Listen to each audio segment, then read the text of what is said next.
Hello dear friends, कैसे हैं आप सब। मैं चंद्रकांत और आप देख रहे हैं लेट्स राइज यूट्यूब चैनल। पिछले क्लास में हम लोगों ने बात किए थे मोल और मोल कॉन्सेप्ट के बारे में और उसके फार्मूला के बारे में, और कुछ क्वेश्चन देखे थे, लगभग 14 क्वेश्चन देखे थे हम लोगों ने। आज क्वेश्चन के सीरीज को बढ़ाने वाले हैं और वो क्वेश्चन आ गया जो अभी न्यू पैटर्न में पूछा जाता है। ठीक है, आप लेक्चरर भर्ती के लिए तैयारी कर रहे हैं तो ये जो क्वेश्चन है वो बहुत इंपॉर्टेंट क्वेश्चन में से एक है। वहीं 11th वाले बच्चों को बोलना चाहूँगा कि वो लोग भी ये चीज़ पे क्या करें, फोकस करें, कंसंट्रेट करें, क्योंकि आगे आपको भी इस प्रकार के क्वेश्चन से गुजरना पड़ेगा। ठीक है, तो आइए आज का असर्शन एंड रीजन जो है प्रश्न का टॉपिक है ना, उसको आगे बढ़ाते हैं और क्वेश्चन पहला पढ़ते हैं। आज का पहला क्वेश्चन धड़ाम से ऐसे उड़ा दो आप लोग। अभिकथन बोल रहा है ऑक्सीजन की परमाणुकता 2 होती है। ऑक्सीजन की परमाणुकता 2 होती है। कारण बोल रहा है तत्व के 1 मोल में 6.022 गुना 10 के घात 23 कण उपस्थित होते हैं, ये बात बोल रहा है। अभी देखो, ऑक्सीजन का परमाणुकता 2 होता है ना। इसको हम लोग कैसे निकाल सकते हैं, उसके वैलेंसी से निकाल सकते हैं। ये देख लो, ऑक्सीजन को जो वैलेंसी होता है वो 2 होता है और उसके बाह्यतम कोश में कितना इलेक्ट्रॉन है जी, 6 इलेक्ट्रॉन होता है। इसको हम लोग पढ़ेंगे आराम से, है ना। हम लोग देख सकते हैं ऑक्सीजन का परमाणु क्रमांक 8 होता है और इसको अष्टक से तोड़े तो 2 और 6 होता है। इसका मतलब बाह्यतम कोश में उसका कितना इलेक्ट्रॉन होगा, 6 इलेक्ट्रॉन होगा। उसी प्रकार दूसरा के लिए भी क्या होगा, दूसरा ऑक्सीजन परमाणु के लिए भी क्या होगा, यही होगा। और यहाँ पे एक सहसंयोजक बंध बन जाता है, कोवेलेंट बॉन्ड फॉर्म हो जाता है ना, और ये बन जाता है O2 के रूप में।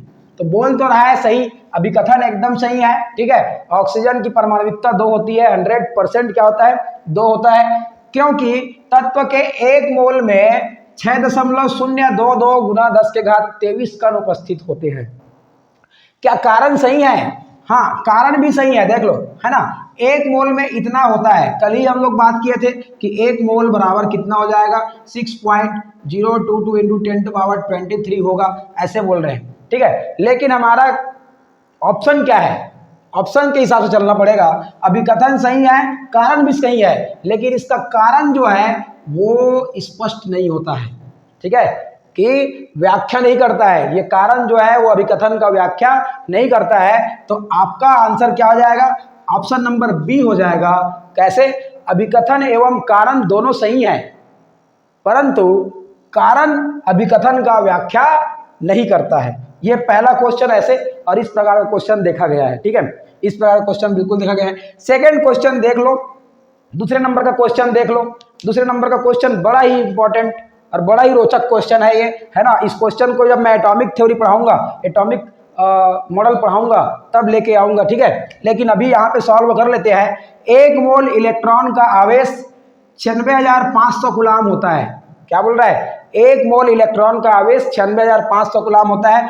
अभिकथन सही है ना। एक फैरड बराबर होता है 96,500 कूलाम होगा, और 1 फैरड को ही बोल देते हैं 1 मोल इलेक्ट्रॉन, 1 मोल इलेक्ट्रॉन बोल देते हैं। ठीक है, अब देखो कारण क्या बोल रहा है, 1 इलेक्ट्रॉन का आवेश 1.6 गुना 10 के घात 19 कूलाम होता है। तो ये भी सही है, कारण भी सही है। ठीक है, कारण भी सही है। देखो, ये 96,500 कूलाम जो होता है ना, वो इसी से आता है। ये जब मैं पढ़ाऊंगा इलेक्ट्रॉन पे आवेश और कैसे चार्ज उस पर डिस्ट्रीब्यूट होते हैं, तब उसको सॉल्व करूंगा मैं, है ना। अभी क्या बोल रहा है, अभिकथन पढ़ लो। 1 मोल इलेक्ट्रॉन का आवेश 96,500 कूलाम होता है, क्योंकि 1 इलेक्ट्रॉन का आवेश 1.6 गुना 10 के घात 19 कूलाम होता है। तो सही बोल रहा है और इस अभिकथन का सही व्याख्या करता है। मतलब क्या है, हमारा ऑप्शन नंबर ए करेक्ट हो जाता है। आप लोग देख लो, ऑप्शन वहां पे है। ठीक है, क्या बोलेंगे, अभिकथन एवं कारण दोनों सही है, कारण अभिकथन का सही व्याख्या करता है, यह शब्द बोलेंगे। ठीक है, 1 मोल H2O में 3 मोल परमाणु होते हैं। तो पहला बात तो ध्यान देना पड़ेगा भैया, H2O को देख लो, है ना। H2O में हाइड्रोजन कितना है, 2 है, ऑक्सीजन कितना है, 1 है। ठीक है, तो 1-1 मोल हो गया, तो दोनों को जोड़ देंगे तो कितना हो जाएगा, 3 मोल परमाणु हो गया, और अभिकथन सही है। अभिकथन क्या है, सही है। कारण देख लेते हैं, कारण क्योंकि 1 मोल H2O में 3 परमाणु होते हैं, देख लो, है ना। एक H2O में कितना परमाणु होगा, 2 तो हाइड्रोजन का हो गया, 1 ऑक्सीजन का हो गया, दोनों को जोड़ देंगे तो कितना जाएगा, 3 परमाणु हो जाएगा। तो कारण भी सही है, और कारण जो है अभिकथन का सही व्याख्या करता है, ऐसे आपका क्या है ऑप्शन है। तो ऑप्शन नंबर ए आपका करेक्ट हो जाएगा। ये देख लो। तो क्वेश्चन नंबर 4, 5 और 6 देख लो। असर्सर रीजन का एक क्वेश्चन है, ठीक है, और मैं पढ़ रहा हूं क्वेश्चन नंबर 4 को। अभिकथन बोल रहा है 1 मोल हीलियम और 1 मोल नियॉन का द्रव्यमान समान होता है। कारण बोल रहा है दोनों नोबल गैस है, ठीक है, दोनों क्या है नोबल गैस। अब इधर देख लो, 1 मोल, मोल दिया है हम लोगों को W/M होता है, फार्मूला हम लोग कल बात किए थे, ठीक है। अब यहीं पे देख लेते हैं हीलियम के लिए, ठीक है, 1 मोल दिया है तो कोई दिक्कत नहीं है, हमको W निकालना है जी। W बराबर हो जाएगा N × M। तो क्या बोलेंगे इसके लिए, हीलियम के लिए N तो 1 दे दिया है, N क्या दे दिया है, 1 दिया है, और उसका द्रव्यमान कितना होता है, 4 होता है, तो ये 4 ग्राम हो गया। W क्या हो गया, 4 ग्राम हो गया। यहीं पर इसका बात करेंगे नियॉन का 1 मोल, और इसका क्या हो गया 20 ग्राम रहता है, ठीक है, मतलब 20 होता है इसका अणु द्रव्यमान, क्योंकि इसका परमाणु क्रमांक कितना होता है 10 होता है, ठीक है। तो ये कितना हो जाएगा 20 ग्राम हो जाएगा। अब देखो हमारा आंसर अलग अलग आ रहा है, द्रव्यमान समान नहीं है भैया, द्रव्यमान क्या नहीं है, समान नहीं है। अभिकथन तो गलत हो गया है, अभिकथन क्या हो गया है, गलत हो गया है। कारण को देखते हैं, कारण दोनों नोबेल गैस है क्या, तो हीलियम और नियॉन क्या है, नोबेल गैस है, तो कारण सही है, कारण सही है। तो आप लोग देख लो क्या ऑप्शन में है उसको, ठीक है। अभिकथन गलत है और कारण सही है, अभिकथन गलत है और कारण सही है, ये आंसर आ गया। नेक्स्ट क्या बोलेंगे, 5वां नंबर का बात, एसटीपी पर किसी भी गैस का 1 मोल 22.4 लीटर आयतन का होता है, एकदम सही है। कल ही बात किए थे हम लोग, स्टैंडर्ड टेम्परेचर प्रेशर में जो गैस का वॉल्यूम होता है वो कितना होता है, इतना लीटर होता है भैया। 1 मोल गैस का, 1 मोल गैस का कितना होता है, 1 मोल गैस का वॉल्यूम जो होता है वो कितना हो जाता है 22.4 होता है, ठीक है, एसटीपी पर। अब क्या बोल रहे हैं, कारण को देख लेते हैं। समान ताप एवं दाब पर सभी गैसों में अणुओं की संख्या समान होती है, ठीक है। समान क्या बोल रहा है, समान ताप बोल रहा है और दाब भी बोल रहा है, तो समान ताप और दाब में अणुओं की संख्या क्या होता है, समान होता है, ठीक है। कौन बोला है इसको, गै-लुसाक ने बोल के रखे हैं, ठीक है। तो क्या हो गया, कारण भी सही है, और कारण क्या है, अभिकथन का स्पष्टीकरण करता है, व्याख्या करता है, ठीक है। ये सही है कि एसटीपी पर किसी भी गैस का 1 मोल 22.4 लीटर आयतन का होता है, क्योंकि समान ताप एवं दाब में सभी गैसों का अणुओं की संख्या समान होती है, ठीक है, एकदम करेक्ट है और सही व्याख्या करता है। ऑप्शन नंबर ए के साथ चले जाएंगे, ठीक है। वहीं पे क्वेश्चन नंबर 6 को देख लो, इसका अभिकथन 1 मोल ऑक्सीजन तथा 1 मोल कार्बन डाइऑक्साइड में अणुओं की संख्या समान होगी। 1 मोल ऑक्सीजन का मतलब क्या हो गया, 1 मोल ऑक्सीजन में कितना होता है जी 6.23 हो गया, और उसी प्रकार 1 मोल कार्बन डाइऑक्साइड में भी क्या हो जाएगा, इतना ही अणु आ जाएगा, इतना ही अणु आ जाएगा। ये देख लो भैया, कारण बोल रहा है 1 मोल किसी भी पदार्थ में इतना कण होते हैं, क्या सही है, एकदम करेक्ट है, और ये क्या है, सही व्याख्या कर रहा है। तो ये भी क्या हो जाएगा, ऑप्शन नंबर ए के साथ इसका हम लोग आंसर में चले जाएंगे, ठीक है। तो क्वेश्चन नंबर 8 आ गया, ठीक है, और बोल रहा है क्या चीज, find the number of molecule and moles in 2.8375 litre of O2 at STP, है ना। एसटीपी पर हमको क्या निकालना है, नंबर ऑफ मॉलिक्यूल मतलब अणुओं की संख्या, और नंबर ऑफ मोल्स निकालना है, दो चीज निकालना है भैया। देख लो क्या क्या निकालना है, N0 को पूछ लिया है और N को पूछ लिया है, तो हमको रिलेशन बनाने आता है। N इक्वल टू होता है W/M equal to N0/Na equal to VL upon, हाँ जी 22.4। ये देख लो, तो क्या क्या पूछा उसके बारे में पहले बात कर लो। हमको मोल पूछा है तो ये वालों को पकड़ लेते हैं, क्योंकि हमको आयतन दिया लीटर में, ठीक है। तो N इक्वल टू हो जाएगा VL अपॉन 2.4 इक्वल टू, ये कितना हो जाएगा 2.837, और ये क्या हो गया 5 दे दिया, चलो, है ना, और ये हो गया 22.4। ये देख लो, तो इसको अगर काटेंगे तो मोटा मोटी कितने बार में कटेगा, 0.1 बार में कट जाएगा। तो 0.1 और 26 कर लेते हैं, ठीक है, आप लोग करके देखना इसको, ये आएगा 0.126 के आसपास आएगा कण की संख्या, तो इतना मोल बोल देंगे। ये देख लो, ये मोल आ गया, ठीक। दूसरा बात क्या बोल रहा है, N इक्वल टू, हाँ जी, अब किस में रिलेशन बनाना है, नंबर ऑफ मॉलिक्यूल्स, तो नंबर ऑफ मॉलिक्यूल्स कैसे निकलेगा, N0/Na equal to VL upon, हाँ जी 22.4। ये हो गया, तो इसका वैल्यू तो हम लोग निकाल चुके हैं, इसका वैल्यू क्या कर चुके हैं, निकाल चुके हैं। कैसे निकाले हैं, देख लो उसको यहाँ से, ठीक है। तो इसको ऐसे कर लेता हूँ, ये 1 मोल हो गया है जी, ये देख लो, ये 1 मोल हो गया है एन का वैल्यू। तो N0 equal to N into Na, ऐसे हो गया। अब यहाँ पे आप वैल्यू रखो किसका, 0.126 इक्वल टू इंटू 6.022 इंटू 10⁻23, ये देख लो। अब इसको क्या करो आप लोग, गुना उना कर लो। कैसे गुना करते हैं हम लोगों को पता है, चलो आते हैं भैया। 1 2 3 है ना, 3 बार इधर खसका दो यार, चल जाएगा कहानी क्या। नहीं ऐसे करते 2 बार ले लेते हैं ताकि चीज़ें समझ में आए। तो ये हो गया, ऐसे 2 बार निकाल दिया, 6 इंटू 0.22 इंटू 10⁻2 बार निकाले, 2 कम कर दो, 21 हो गया है लोग, है ना। अब यहाँ से आप इसका क्या कर लो, मल्टीप्लाई कर लो। जब इसको मल्टीप्लाई करेंगे हम लोग और आएंगे तो ये हो जाएगा 7.527 इंटू 10⁻, कितना आ जाएगा भैया, 21 आ जाएगा, 21 आ जाएगा। ये देख लो, ये आंसर रहेगा, ये दोनों आंसर रहेगा। देखो ऑप्शन में था, ऑब्जेक्टिव में था भैया, है ना, लेकिन ऑब्जेक्टिव को लिखूंगा तो बहुत लंबा हो जाएगा, दो चीज लिखना पड़ेगा मुझे रेस्पेक्टिवली करके, ठीक है। तो मैंने क्या कर दिया, सीधा सॉल्यूशन कर दिया यहाँ पे। अब जो ऑप्शन में आएगा उसको टिक लगा देना, जो क्वेश्चन था उसका ऑप्शन में था वो डी वाला ऑप्शन, तो वो डी आ जाएगा, मैं वहाँ पे क्या कर दूंगा, स्टिकर लगा दूंगा, चिंता मत करो, आप लोग उसको फाइंड कर लेना, ठीक है। तो अब के पैटर्न में क्या पूछ रहे हैं, अब के पैटर्न में ये भी पूछ रहे हैं मैच द फॉलोइंग करके, ठीक है। मतलब उचित संबंध जोड़ो पूछ रहा है, आपको 2 लिस्ट कर देंगे, लिस्ट 1 और लिस्ट 2 का, और बोलेंगे कि इसको उचित संबंध जोड़ो। यहाँ पे ऑप्शन देके रखेंगे, ठीक है। मैं ऑप्शन नहीं दिया हूँ क्योंकि ये पूरा भर जाएगा भैया, आपको समझ में आना चाहिए, ठीक है। मैं इसको सॉल्व कर दूंगा सीधा सीधा। नाइट्रोजन वाला को देख लो, ठीक है। नाइट्रोजन में मुझे एन का वैल्यू दिया हुआ है, एन का वैल्यू 1 मोल दिया है, तो एन बराबर क्या होता है जी, W/M होता है। तो मुझे W अगर वहाँ पे है, देखो W यहाँ पे 2 W दिख रहा है, इन दोनों W का खोज करना है, ठीक है। तो क्या हो जाएगा, W equal to N into M हो गया। W बराबर क्या हो जाएगा, 1 मोल दिया है, मास कितना हो जाएगा नाइट्रोजन का, 1 नाइट्रोजन का होता है 14, तो 2 नाइट्रोजन का कितना हो जाएगा भैया, 14 दूनी 28 हो जाएगा जी, ठीक है। तो यहाँ पे 28 कर दिया, तो 28 से कम 28, W बराबर क्या हो जाएगा 28 ग्राम। कहीं पे ऑप्शन में होगा तो आप लोग मैच कर लो, ऑप्शन सी का हो गया फर्स्ट, ऑप्शन सी का क्या हो गया, फर्स्ट हो गया। ये बात तुमको समझ में आ गया यहाँ पे, ठीक है। दूसरा वैसे ही एक आधा और मोल दिया हुआ है क्या, हाँ ये वाला भी मोल दिया हुआ है, तो यहाँ से भी निकल सकते हैं कैसे, अच्छा ये वाला मोल दिया हुआ है, ठीक है, इसको निकाल के देख लेते हैं। डी वाला ऑप्शन को देखते हैं, है ना, W into N into M हो गया।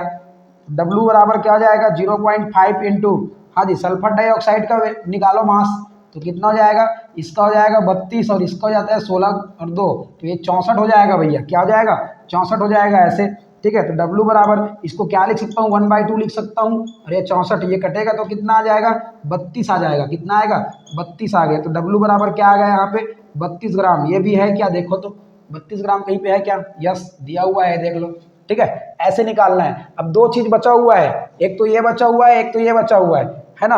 अब ये ग्राम में दे दिया गया है, इसको भी ग्राम में दिया गया है।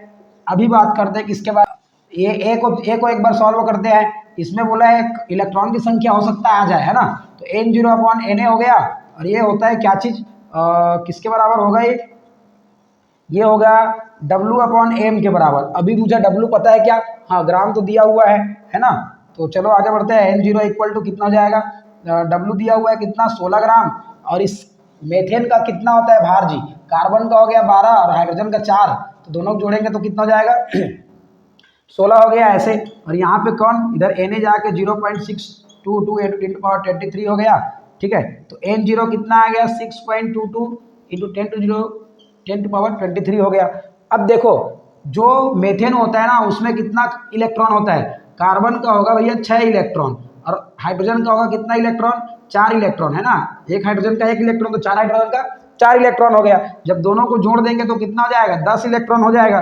तो N0 बराबर क्या हो जाएगा 10 गुना 6.022 इंटू 10⁻23 हो गया, और ये कितना आएगा आंसर हमारा 60 इंटू 022 इंटू 10⁻23 हो गया। ये देख लो, तो कौन आ गया यहाँ पे, ये वाला ऑप्शन यहाँ पे आ गया, ऑप्शन नंबर फर्स्ट का जो है आंसर वो सेकंड हो गया।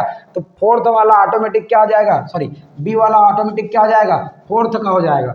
ऐसे आपको क्या करना है, सॉल्यूशन लेके आना है। ये मैच द फॉलोइंग का है, ठीक है। ऐसे ये क्वेश्चन है, टाइम टेकन क्वेश्चन है, लेकिन प्रैक्टिस से ये सब क्वेश्चन हो जाता है, ठीक है। आपको रिलेट करना है वो तीनों जो फार्मूला बताया था ना, कौन कौन सा formula, N equal to W/M equal to N0/Na equal to VL/32.4 ये बात में क्या करना है, आपको रिलेशन जमा के रखना है। पूरा यही से क्वेश्चन क्या हो जाएगा, सॉल्व हो जाएगा। फिर आगे देखना लिमिटिंग रीजन वाला जो आएगा, मोलारिटी आएगा, इसमें सब चीज आने वाला है और पूरा कॉन्सेप्ट को हम लोग क्लियर कट समझने वाले हैं। ठीक है, 10th नंबर का क्वेश्चन आ गया आपके सामने में और बोल रहा है फाइंड द मास ऑफ, देख लो है ना, पहला बोल रहा है 1 एटम ऑफ सोडियम बोल रहा है और दूसरा बोल रहा है 1 मॉलिक्यूल ऑफ कार्बन डाइऑक्साइड। इसका मास हम लोगों को निकालना है और मास निकालने का फार्मूला नंबर 4 और फार्मूला नंबर 5 होता है भैया। ठीक है, और फार्मूला नंबर 4 क्या होता है, एक परमाणु का द्रव्यमान कैसे निकालते हैं, हम लोग निकाल देते हैं परमाणु द्रव्यमान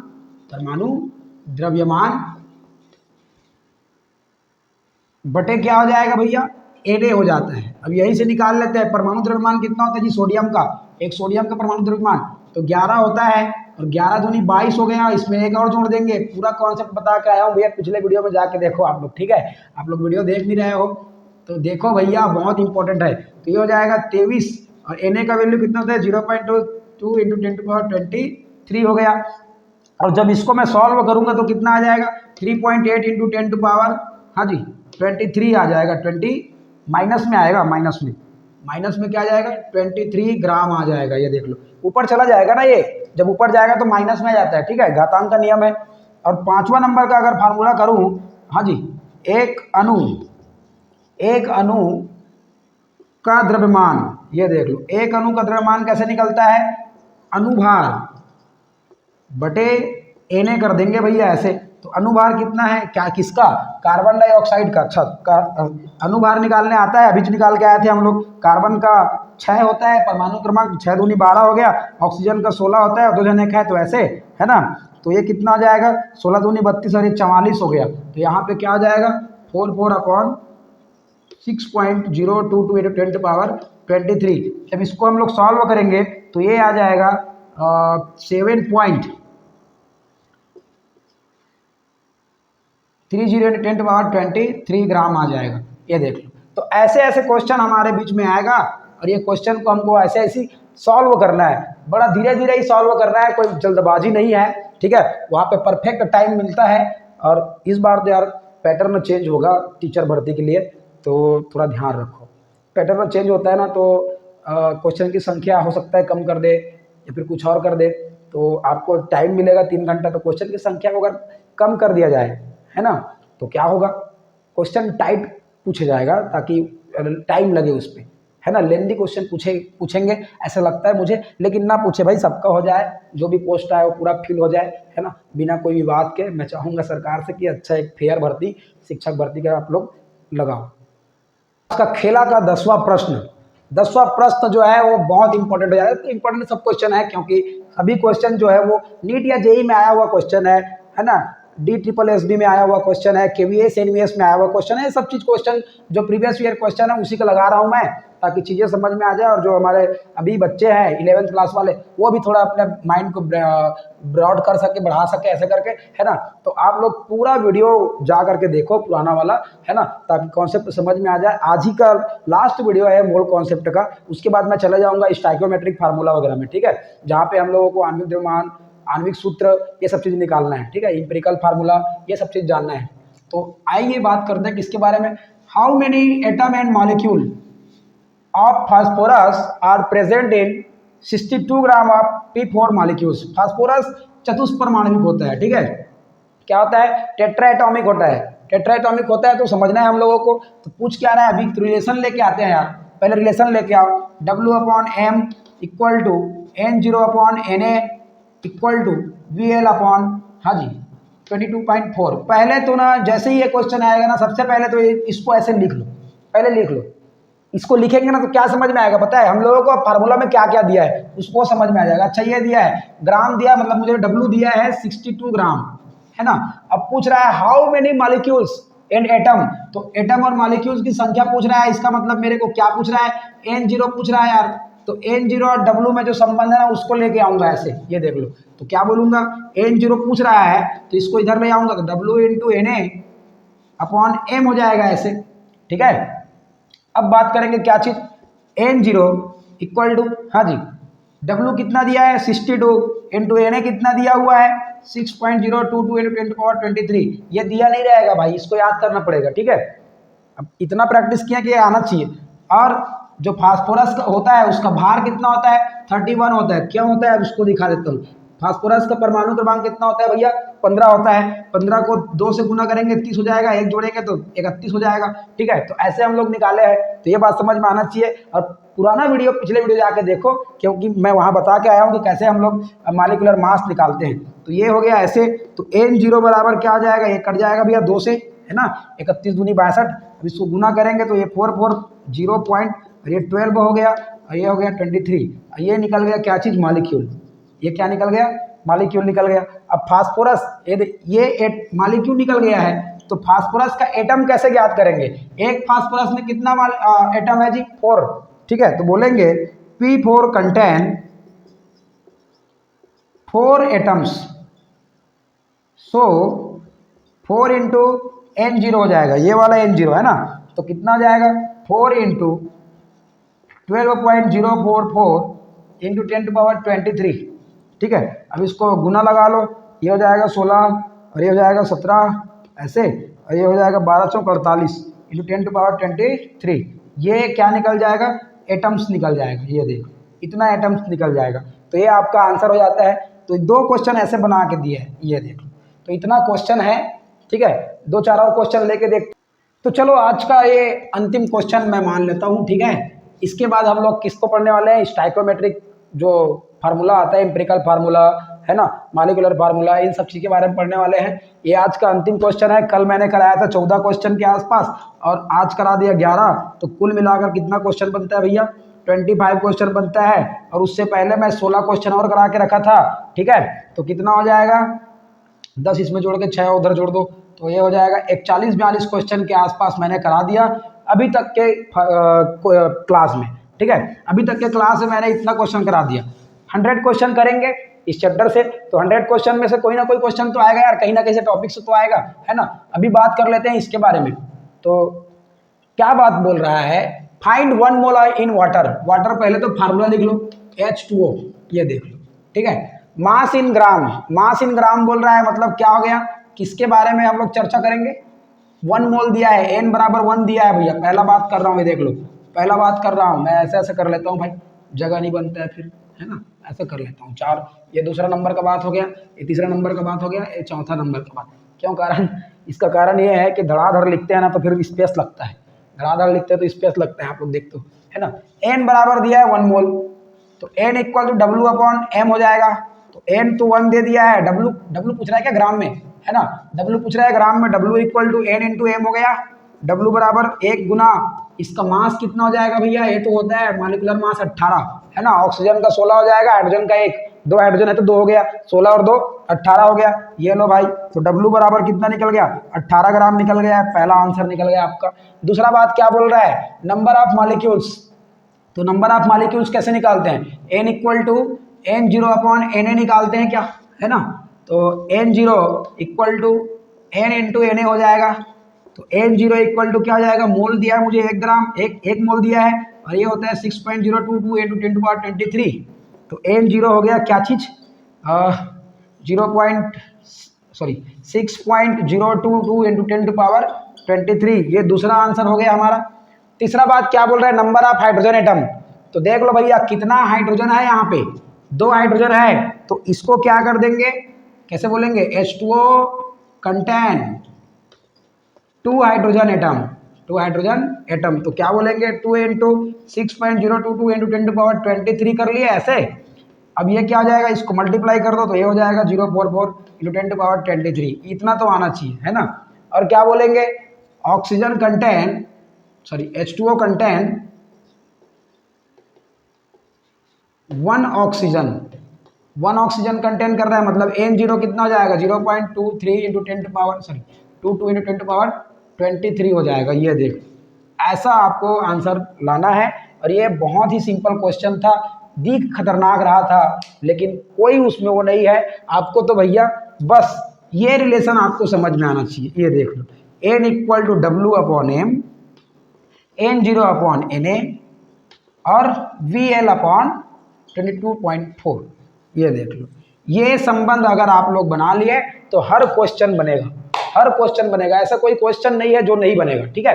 अब मैं बता रहा हूँ अगले क्लास में हम लोग किस में चलेंगे, स्टाइकोमेट्रिक एनालिसिस में चलेंगे। उसके बाद चलने वाले हैं हम लोग किसके बारे में, लिमिटिंग रेजिएंट के बारे में, फिर केमिकल इक्वेशंस को बैलेंस करने वाले सिखाएंगे, 3-4 मेथड है उसके बारे में, फिर ये चैप्टर खत्म हो जाएगा। और अभी तक 40 से 45 क्वेश्चन के आसपास हो गया है ना।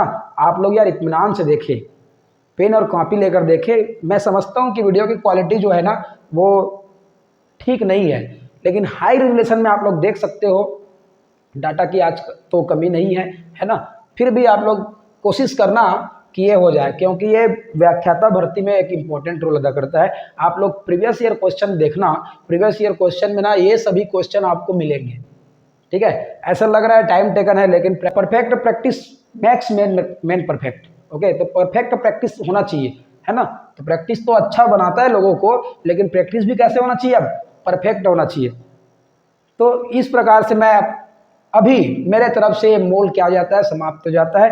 कल मैं चलूंगा स्टाइकोमेट्रिक एनालिसिस पे। आप लोग पूरा वीडियो देखें, है ना। एक अच्छा नोट्स बन रहा है, आप लोग बना के देखें। आज का क्लास को देखने के लिए आपको हृदय से धन्यवाद, है ना। लेट्स अराइज चैनल में जुड़े रहें और लाइक और सब्सक्राइब करें, दोस्तों को शेयर करें जो व्याख्याता भर्ती का तैयारी कर रहे हैं। और दूसरा बात, जो 11th क्लास में है उन बच्चों के लिए भी फायदा रहेगा, ठीक है। तो आप लोग घर बैठ करके देखते जाएं और आगे बढ़ते रहें।